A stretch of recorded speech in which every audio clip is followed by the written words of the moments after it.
Hi, I'm Matt Boone. Welcome to Many Voices. I'm a social worker, a therapist, a public speaker, and an ACT trainer. And I work at the Student Counseling Center of the University of Arkansas for Medical Sciences, which is the medical school of the University of Arkansas. I'm here with Lou Lasprugato, who is in Sacramento, California, who does a little bit of private practice, but also works at the Sutter Health Institute for Healing and Health, an integrative medicine practice. Lou is a marriage and family therapist, and both of us are introductory ACT trainers for Praxis. We call that Act 1. You can currently see Lou around the country giving introductory ACT trainings, along with Steve Hayes, one of the founders of ACT. And you can currently see my on-demand webinar on the Praxis website. That's Act 1 on demand. So we're going to talk today a little bit about ACT training. What's it like? What you can expect, what the hurdles are, and what it's like for us. So Lou, let's just start by talking about ACT a little bit. Like, if you were to describe ACT, in an elevator pitch, just like briefly, how would you describe ACT to somebody? Briefly, in an elevator pitch, I'm reminded by kind of what we can, looking at the acronym of ACT as accepting thoughts and feelings as they are, not as what they say they are, and without a struggle. Choosing our values and a direction we want to move in, and then taking action in that direction. So as an elevator pitch, you give me, if we're moving from the second to the fourth floor, that's about what I'll get out. Cool. Yeah, I think I'm thinking to myself, do I say it differently to clients versus clinicians? So I guess my elevator pitch to clinicians would be, it's a mindfulness and acceptance-based cognitive behavioral therapy, which helps people become less entangled in their thoughts, more willing with their emotions and other things that show up inside of them that they might otherwise want to get away from, and more connected to actions guided by their values. And what I might say to the general public, or as I call them, normal people, or my clients, I might say something like, this is a therapy in which we help you step back from your thinking so it doesn't have so much influence on your life, be able to do things that otherwise you might not do because it's uncomfortable, and ground all of that in what you really deeply care about in your life. So I love, yeah. No, thanks. Sorry, I love that. I love the way you put that. And just reminding me, so it's like usually in the intake session with clients, I'll say it's a collaborative, mindfulness-based, values-directed form of therapy, where we're going to be looking at how you relate to your thoughts and feelings, and connecting with what matters to you to help to cultivate the kind of life that you ultimately want for yourself. Something along those lines. I like that. Now, and more technically speaking, including at workshops, I might say it's a third wave behavioral therapy that emphasizes contextual and experiential change processes over more directive and didactic ones to the betterment of psychological flexibility. And we could, of course, unpack that if you wanted to.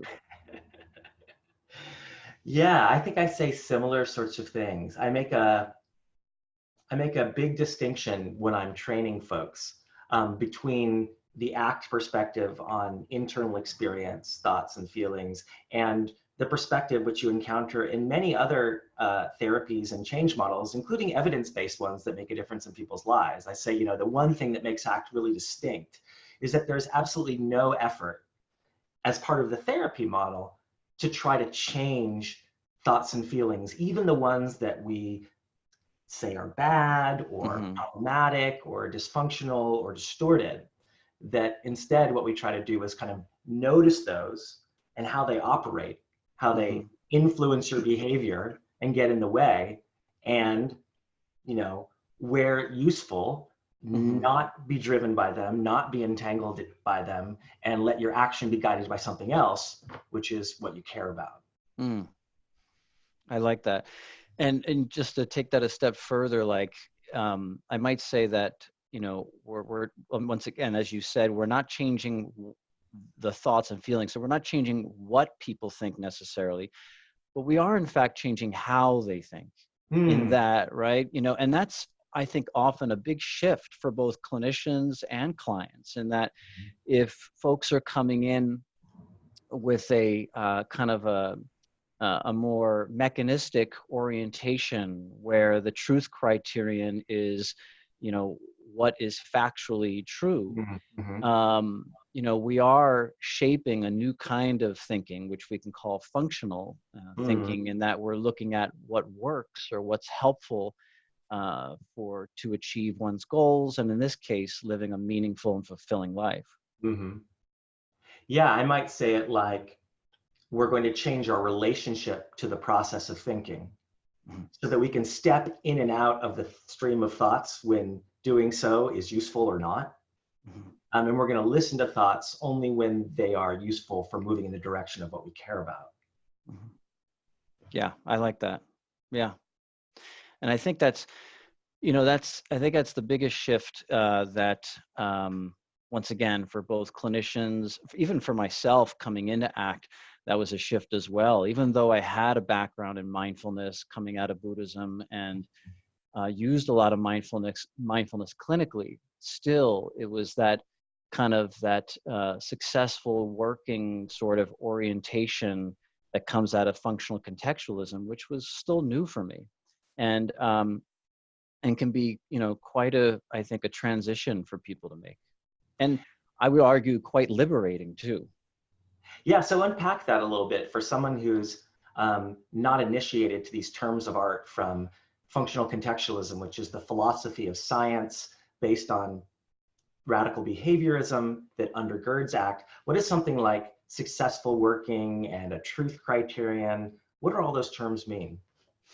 That's a good question. So, you know, um, my limited understanding is that we have these scientific worldviews that, and from these worldviews, we derive philosophical assumptions that we all carry with us into our clinical work, whether we're aware of it or not.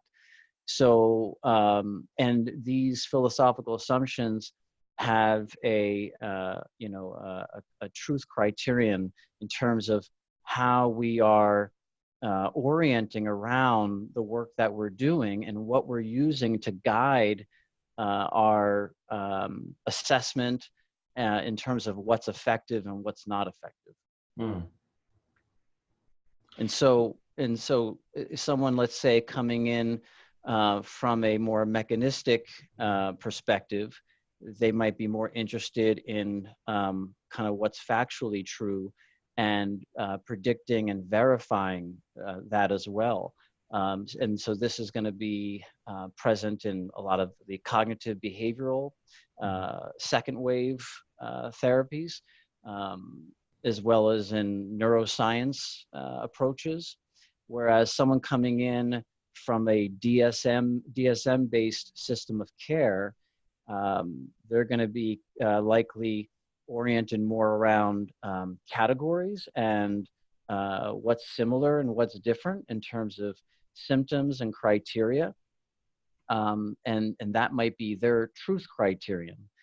Whereas for functional contextualism, once again, we are interested in the root metaphor, which is the act in context. So how our behavior functions in a given context, across situation and across time, and whether or not what we're doing is working to to fulfill certain goals.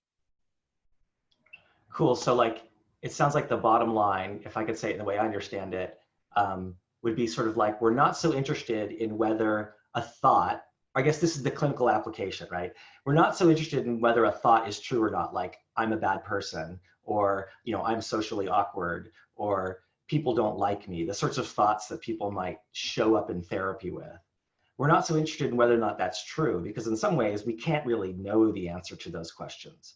But we're interested in whether they are workable or useful or functional in the service of what you're going after, whether it's like, you know, meeting a goal that you set out for yourself or just living according to your values. Exactly. Yes, absolutely. Well said. Yeah, I like how you said that. Right, because it can be a rabbit hole to go down the, the, is this true or not true? Yeah. Right? Yeah. Instead, we're very interested in how they're relating to those thoughts, Yeah. the impact that those thoughts are having on them, and whether or not and the decisions or choices that they're making in the presence of those thoughts, Right. how they're behaving in the presence of those thoughts. Right.